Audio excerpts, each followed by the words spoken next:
योगी जी जो है वो हिंदू मुस्लिम हर जगह चला रहे हैं, हर जगह मस्जिद में मंदिर ढूंढ रहे हैं। बस उनकी पॉलिसी है, इसके अलावा उनकी कोई सियासत ही नहीं है। उनके आदमी मारे गए और उन्हीं पर धौंस दबाव पुलिस ने बनाया और उनसे कहा कि तुम्हें भी जेल में डाल देंगे और उनसे सादे कागज़ पे अंगूठे लगवाए कि पुलिस ने हमको नहीं मारा। ये तो बड़ा आरोप लगा रहे हैं आप पुलिस पर। क्या? हाँ बिल्कुल ऐसा ही हुआ है। उनकी मदर वगैरह उनके परिवार के लोगों ने हमें बताया था और रात ही रात में दफन करने पर मजबूर किया कि रात में ही दफन करो। ये पुलिस के गोलियों से ही वो आदमी मारे गए और पुलिस पर ये हत्या का मुकदमा चलेगा। मंगलवार को मंदिर के बगल में एक मकान का छज्जा तोड़ा गया। कहा जा रहा है मकान मालिक खुद ही छज्जे को तोड़ रहे हैं। ये बात है संभल के नगर के खग्गूसराय की।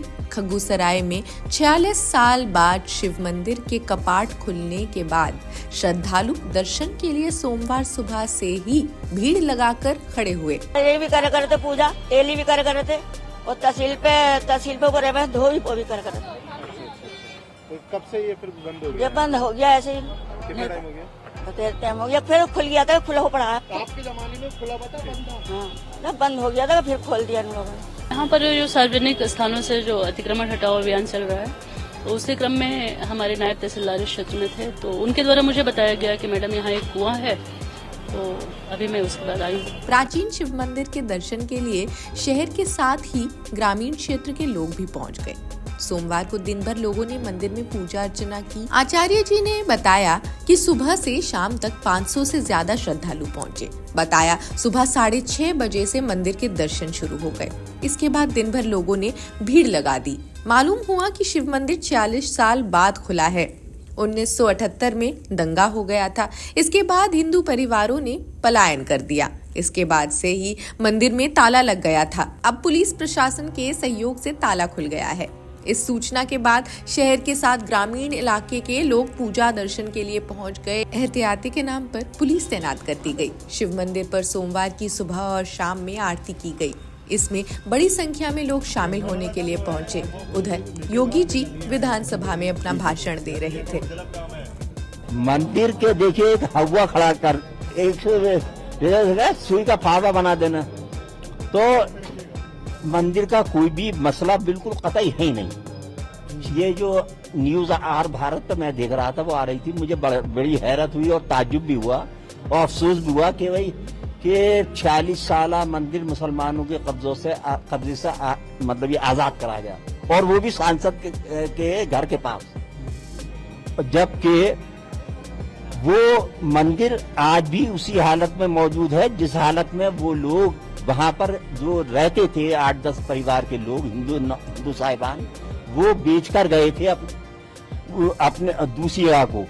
तो और चाबी भी उसके पुजारी के पास रहती है और उसने बयान भी ये दिया है कि मैं ही इसको खोलता हूं और मैं जब कब्जा हुआ थोड़ी और मैं ही बंद करता हूं। तो फिर इसमें ये क्या कि मुसलमानों ने कब्जा कर लिया। अगर मुसलमान कब्जा करते तो उसे तोड़ के घर बना लेते, मस्जिद बना लेते और कुछ कर लेते, तो उस पर कब्जा कहाँ हुआ? शर्म नहीं आती इन लोगों को सौहार्द के बारे में चर्चा करने में। 1978 से जो मंदिर आज निकल रहा है, 1978 से इन लोगों ने कभी खोलने नहीं दिया उस मंदिर को। जो आज बजरंगबली का मंदिर निकल रहा है, जो वहां पर आज 22 कुएं किसने बंद किए थे? इन 22 कुओं को भी वहां पे बंद किया गया और वहां का माहौल इतना तनावपूर्ण किसने बनाया था? ये पत्थरबाज कौन थे? एक भी गिरफ्तारी बिना साक्ष्य के नहीं हो रही है। और याद रखना, जिसने पत्थरबाजी की होगी, जिसने माहौल खराब किया होगा, उसमें एक भी बचने वाला भी नहीं है। जगह कम पड़ने लगी लेकिन श्रद्धालुओं में उत्साह कुछ कम नहीं हुआ। इसलिए दर्शन और पूजन के साथ आरती में शामिल होने के लिए सब इकट्ठा हो गए। स्थानीय कैला देवी मंदिर के महंत ऋषिराज गिरी और अन्य लोगों की ओर से सुप्रीम कोर्ट के वकील विष्णु शंकर जैन ने 19 नवंबर को चंदौसी के सिविल जज की अदालत में याचिका दायर की। जैन वाराणसी के ज्ञानवापी मस्जिद मामले में वकील हैं। इसके बाद कोर्ट ने मस्जिद का सर्वे कराने का आदेश दिया। मकतूब मीडिया के मुताबिक कार्यकर्ताओं और राजनेताओं ने पूर्व मुख्य न्यायाधीश DY चंद्रचूड़ पर आरोप लगाया कि उनके ज्ञानवापी फैसले ने प्लेसेस ऑफ वर्शिप एक्ट 1991 के दस्तावेज खोल दिए। अब मुस्लिम संगठनों ने सिविल जज की अदालत के फैसले पर सवाल उठाते हुए इसे अनुचित जल्दबाजी और संवैधानिक सिद्धांतों की अवहेलना बताया, जबकि विपक्षी दलों ने योगी आदित्यनाथ के नेतृत्व वाली उत्तर प्रदेश सरकार को संभल हिंसा के लिए जिम्मेदार ठहराया। आइए संभल पर वापस आते हैं। द क्विंट के अनुसार इस मामले में 7 FIR दर्ज की गई हैं और हिंसा के सिलसिले में कम से कम 25 लोगों को गिरफ्तार किया जा चुका है। मारे गए लोगों की पहचान 28 वर्षीय नईम, मोहम्मद बिलाल अंसारी 25 वर्षीय, नुमान अयान और मोहम्मद कैफ 17 वर्षीय इनके रूप में हुई है। मृतकों के परिवार का आरोप है कि उनके परिजनों की मौत पुलिस की गोलीबारी में ही हुई। इन मौतों से इलाकों में आक्रोश फैला हुआ है। जिला प्रशासन ने निषेधाज्ञा लागू कर दी। इंटरनेट सेवाएं भी कई दिनों तक बंद रहीं। क्षेत्र के सभी स्कूलों को बंद करने के आदेश दिए गए। मुरादाबाद डिविजनल कमिश्नर अंजने कुमार सिंह ने कहा, 3 लोगों की मौत गोली लगने से हुई है। 3 लोगों की मौत मुख्य रूप से गोली लगने की वजह से हुई है। घटना तब हुई जब रविवार सुबह 7 बजे कोर्ट द्वारा नियुक्त कमिश्नर और उनकी टीम ने 6 सदस्यीय मस्जिद के दूसरे सर्वे के लिए भेज दिया। सर्वे टीम के सदस्यों को हिंदुत्व समूह के साथ नारे लगाते हुए देखा भी गया। उत्तर प्रदेश की राज्यपाल आनंदीबेन पटेल ने 24 नवंबर को संभल में हुई हिंसा के जांच के लिए 3 सदस्यीय न्यायिक जांच आयोग के गठन की घोषणा कर दी। आयोग को अधिसूचना की तारीख से 2 महीने के अंदर जांच पूरी करने के निर्देश दिए। यदि समय सीमा बढ़ानी हुई तो इसके लिए सरकार की मंजूरी आवश्यक होती है। खैर, संभल के शाही जामा मस्जिद के कोर्ट आदेशित सर्वे को लेकर 28 नवंबर को जारी अधिसूचना में राज्यपाल ने कहा कि जनहित और पारदर्शिता के लिए गहन जांच आवश्यक है। जांच आयोग की अध्यक्षता न्यायमूर्ति देवेंद्र कुमार अरोड़ा करेंगे। इलाहाबाद हाई कोर्ट के रिटायर्ड जज हैं। आयोग ये जांच करेगा कि ये घटना स्वतः स्फूर्त थी या किसी सुनियोजित आपराधिक साजिश का हिस्सा थी। इलाहाबाद हाई कोर्ट में एक नई PIL दायर हुई, जिसमें संभल हिंसा मामले में SPDM के खिलाफ FIR दर्ज करने की मांग की गई।